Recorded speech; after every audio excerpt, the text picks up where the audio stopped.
नमस्कार, आप देख रहे हैं प्राइम टीवी और मैं हूं आपके साथ मुस्कान उस्मानी। रुक करेंगे मध्य प्रदेश और छत्तीसगढ़ की बड़ी खबरों की ओर, लेकिन सबसे पहले बात होगी मध्य प्रदेश की, जहां लोकसभा चुनाव के तीसरे चरण में मध्य प्रदेश की राजधानी भोपाल में मतदान होगा, जिसमें भाजपा कांग्रेस दोनों ही पार्टियों ने दिग्गज नेताओं ने अपनी कमान संभाल ली है। जहां भाजपा प्रत्याशी आलोक शर्मा के समर्थन में भोपाल में शाम 7 बजे से 9 बजे तक 1 किलोमीटर का प्रधानमंत्री नरेंद्र मोदी के द्वारा विशाल रोड शो किया जाएगा और मोदी के रोड शो को लेकर मध्य प्रदेश सरकार के मंत्री विश्वास सारंग ने मीडिया से बातचीत करते हुए बताया कि देश के पीएम झीलों की नगरी भोपाल में पधार रहे हैं। भाजपा का हर कार्यकर्ता उनके स्वागत के लिए तैयार है।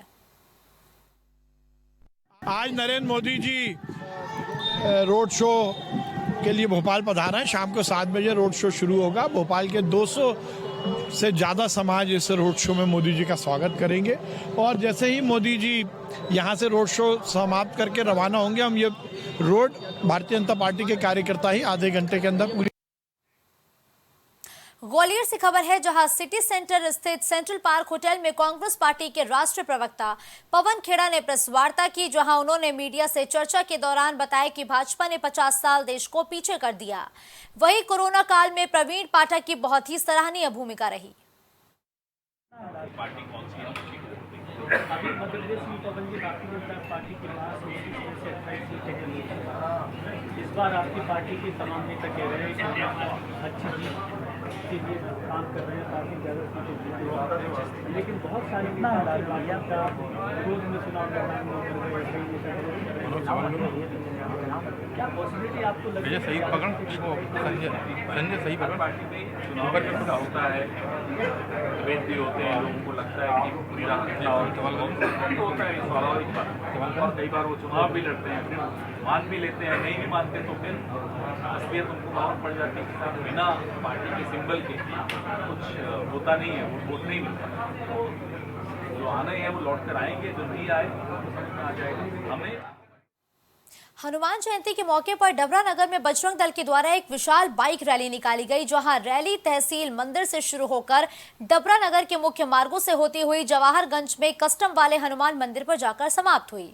बताया जा रहा है कि रैली में बजरंग दल के संयोजक विक्रम पाल और विश्व हिंदू परिषद के जिला उपाध्यक्ष राजू नरेश चौधरी के नेतृत्व में युवा बाइकों पर भगवा ध्वज के साथ जय श्री राम के नारों का उद्घोष करते हुए चल रहे थे। इस दौरान शहर में कानून और व्यवस्था को देखते हुए प्रशासन और पुलिस भी पूरी तरह चाक चौबंद और मुस्तैद रहा।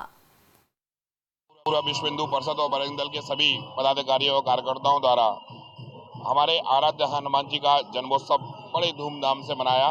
नगर के प्रमुख मार्गों से होते हुए कस्टम हनुमान मंदिर जो डबरा का प्रसिद्ध मंदिर है, उस पर समापन किया गया। सभी कार्यकर्ताओं का, विश्व हिंदू परिषद और बजरंग दल के सभी पदाधिकारियों का हृदय से आभार व्यक्त करता हूं और पूरे हिंदू समाज का धन्यवाद देना चाहता हूं कि उन्होंने इस कार्यक्रम में बढ़ चढ़कर अपना साथ दिया, हमारा मनोबल बढ़ाया, हमारे सब कार्यकर्ताओं का मनोबल बढ़ाया। हनुमान जी महाराज जी का जन्म दिवस है, जो हमारे सभी युवाओं के रोल मॉडल हैं। आज ऐसा पर्व है जो हर वर्ष एक दिन जरूर आता है। इस दिन की बड़ी आशा लगी रहती है मन में कि हमारे दादा हनुमान जी का जन्मदिन आएगा, बड़े हर्षोल्लास के साथ मनाएंगे।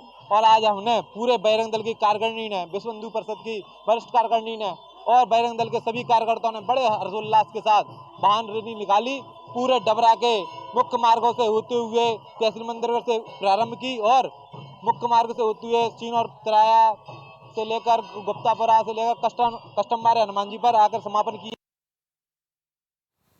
खबर बालाघाट से है, जहां हनुमान का जन्मोत्सव बेहद ही धूमधाम से मनाया गया और इस पावन मौके पर जिले भर के हनुमान मंदिर में भजन कीर्तन और मंगल आरती के बीच जन्मोत्सव की धूम रही। इसी कड़ी में त्रिपुर सुंदरी मंदिर से आकर्षण शोभा यात्रा निकाली गई, जिसमें वीर बजरंग का स्वरूप धारण करने वाले हनुमान भक्त आकर्षण का केंद्र रहे। इसके अलावा शोभा यात्रा में भगवान श्री राम, लक्ष्मण, माता सीता, हनुमान और विभिन्न धार्मिक प्रसंगों की सजीव झांकी शामिल रही।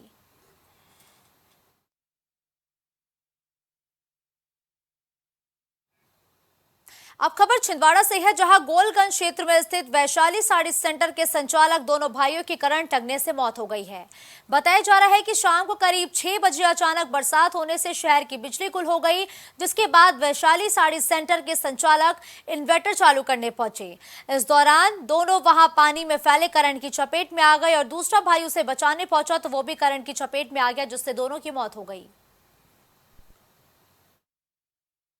लगभग शाम के 6 बजे लाइट जब गोल हुई और काफ़ी बारिश का मौसम बना हुआ था, बारिश हुई भी थी। उसी समय वैशाली साड़ीज में घोगरे परिवार के 2 बेटे हैं जिनकी वह दुकान थी।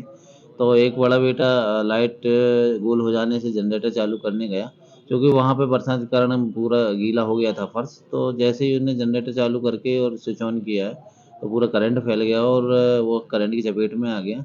दूसरा भाई भी उसको जो है बचाने के लिए दौड़ा तो वो भी करंट की चपेट में आ गया और दोनों भाइयों की दुखद घटना हुई। इसमें शंकर घोगरे और मनोहर घोगरे हैं, इसमें जो है इनकी मृत्यु हो गई है, ऐसा बताया जा रहा है। और डेड बॉडी जो है अभी हमने अस्पताल में मॉर्चरी हाउस में रखे हैं।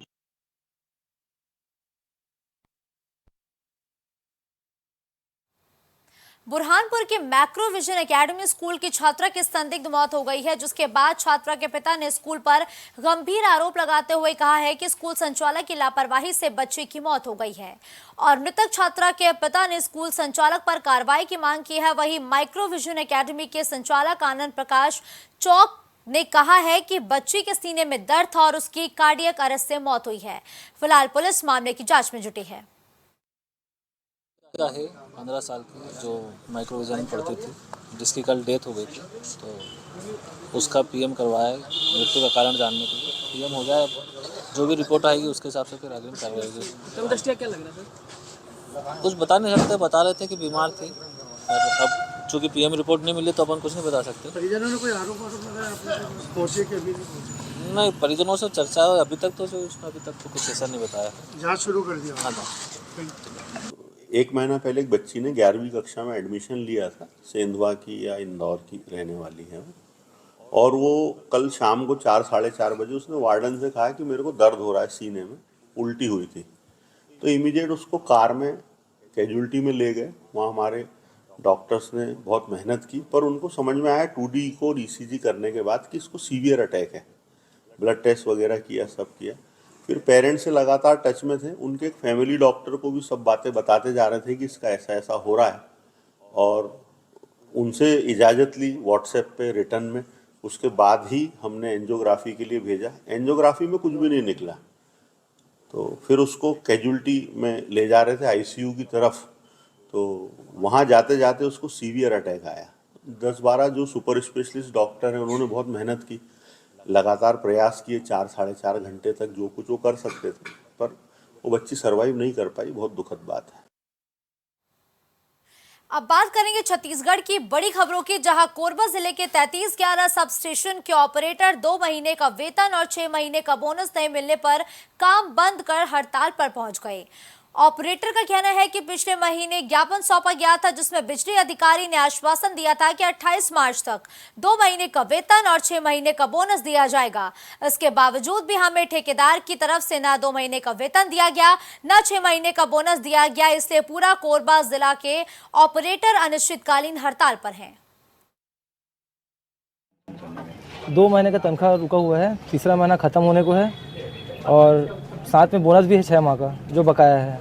लापरवाही तो पूरी लापरवाही है यहाँ पे, कि हम पिछले माह भी आए थे, लेटर देते हैं, ज्ञापन देते हैं, उसके बाद 1 महीने का तनख्वाह होता है और जो बकाया रहता है वो जस का तस बकाया ही रहता है। क्या ठेकेदार के द्वारा निरंतर मतलब महीने पेमेंट नहीं करता है क्या? नहीं, टाइम टू टाइम पेमेंट बिल्कुल नहीं हो पा रहा है।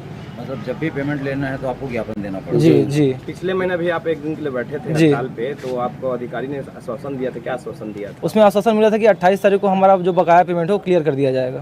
तो नहीं हो पाया अभी तक? जी नहीं हो पाया है। आश्वासन दिया जाता है कि 1 हफ्ते बाद आप लोग का पूरा पेमेंट क्लियर कर दिया जाएगा।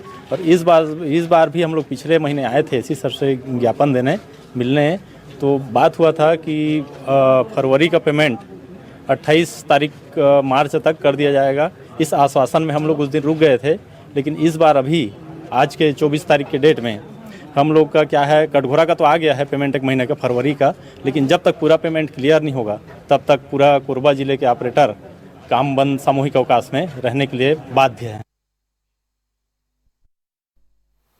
अगली खबर कोरबा से है, जहां पंखा दफाए में अनियंत्रित होकर सड़क से नीचे ट्रक उतर गया। वही हादसे में चालक की मौत हो गई है, जबकि परिचालक घायल हो गया है, जिसकी सूचना मिलते ही मौके पर पहुंची पुलिस ने घायल को अस्पताल में भर्ती कराया। बता दें कि चालक का नाम पवन मानिकपुरी बांकी मोगरा गायत्री मोहल्ले का निवासी बताया जा रहा है।